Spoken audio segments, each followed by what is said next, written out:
नमस्कार। ओम आराधना चैनल में आपका हार्दिक स्वागत है। आइए जानते हैं कब है रमा एकादशी। वीडियो शुरू करें इससे पहले आप सभी से हाथ जोड़कर निवेदन है, प्लीज चैनल को लाइक, शेयर और सब्सक्राइब करें जिससे आने वाली वीडियो आपको मिल जाए। कार्तिक मास की कृष्ण पक्ष की एकादशी तिथि को रमा एकादशी कहते हैं और इस बार यह शुभ तिथि 1 नवंबर दिन सोमवार को है। एकादशी का व्रत भगवान विष्णु को समर्पित है और इस दिन इनकी पूजा अर्चना की जाती है। धनतेरस और दिवाली से पहले रमा एकादशी का धार्मिक दृष्टि से काफी महत्व है।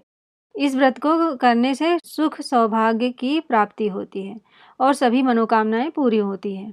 साथ ही सभी तरह के पाप से मुक्ति मिलती है और इस व्रत को करने से महालक्ष्मी की भी विशेष कृपा प्राप्त होती है। चातुर्मास की यह अंतिम एकादशी मानी जाती है। रमा एकादशी के बाद देवउठनी एकादशी आती है और चातुर्मास का अंत हो जाता है। साथ ही दिवाली से पहले रमा एकादशी के दिन माता लक्ष्मी की पूजा कर सबसे अच्छा मुहूर्त माना जाता है और इस दिन के उपवास से ही माता लक्ष्मी की आराधना शुरू हो जाती है जो दिवाली पूजन तक चलती है। माता लक्ष्मी को रमा भी कहा जाता है, इसलिए कार्तिक मास की इस एकादशी को भगवान विष्णु के साथ माता लक्ष्मी की भी पूजा करनी चाहिए। शास्त्रों के अनुसार माँ लक्ष्मी के नाम पर ही इस एकादशी को रमा एकादशी कहा जाता है। इस व्रत के करने से माँ लक्ष्मी का भी आशीर्वाद प्राप्त होता है जिससे घर में सुख समृद्धि का वास होता है। एकादशी को पुण्य कार्य करने के लिए बहुत महत्वपूर्ण माना जाता है। भगवान विष्णु को सभी व्रतों में एकादशी सबसे प्रिय है और रमा एकादशी पर भगवान विष्णु और माता लक्ष्मी की साथ में पूजा करने से इसका महत्व और भी बढ़ जाता है। पद्म पुराण में बताया गया है कि जो भी भक्त सच्चे मन से रमा एकादशी का उपवास रखता है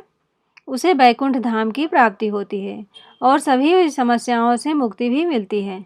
पुरातन ग्रंथों में बताया गया है कि भगवान कृष्ण ने रमा एकादशी के बारे में धर्मराज युधिष्ठिर से कहा था कि इस एकादशी का सच्चे मन से व्रत करने से वाजपेयी यज्ञ के बराबर फल मिलता है। रमा एकादशी तिथि 1 नवंबर दिन सोमवार को।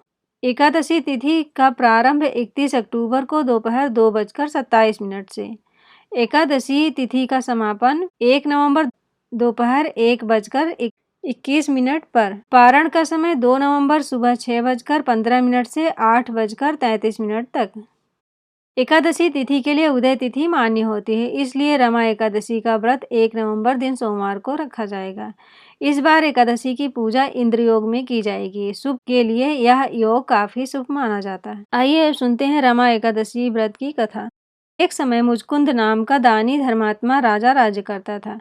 उसे एकादशी व्रत का पूरा विश्वास था, इससे वह प्रत्येक एकादशी को व्रत करता था। राज्य की प्रजा पर भी यही नियम लागू करता था। उसके चंद्रभागा नाम की एक कन्या थी, वह भी पिता से अधिक इस व्रत पर विश्वास करती थी। उसका विवाह राजा चंद्रसेन के पुत्र शोभन के साथ हुआ, जो राजा मुचकुंद के साथ ही रहता था। एकादशी के दिन सभी व्यक्तियों ने व्रत किया। शोभन ने भी व्रत किया, किंतु अत्यंत कमजोर होने से भूख से व्याकुल हो वह मृत्यु को प्राप्त हो गया। इससे राजा रानी और पुत्री अत्यंत दुखी हुई। शोभन को व्रत के प्रभाव से मंदराचल पर्वत पर धन धान्य से युक्त एवं शत्रुओं से रहित एक उत्तम देवनगर में आवास मिला। वहां उसकी सेवा में रंभा आदि अप्सराएं तत्पर थीं। अचानक एक दिन राजा मुचकुंद मंदराचल पर टहलते हुए पहुंचा तो वहां उसने अपने दामाद को देखा और घर आकर सब वृतांत अपनी पुत्री से बताया। पुत्री भी समाचार पाकर पति के पास चली गई तथा दोनों सुख से वहीं पर्वत पर रंभादिक अप्सराओं से सेवित निवास करने लगे। जय श्री कृष्ण। अगर आप इस चैनल पर नए हैं तो प्लीज लाइक, शेयर और सब्सक्राइब करें जिससे आने वाले वीडियो आपको मिल जाए।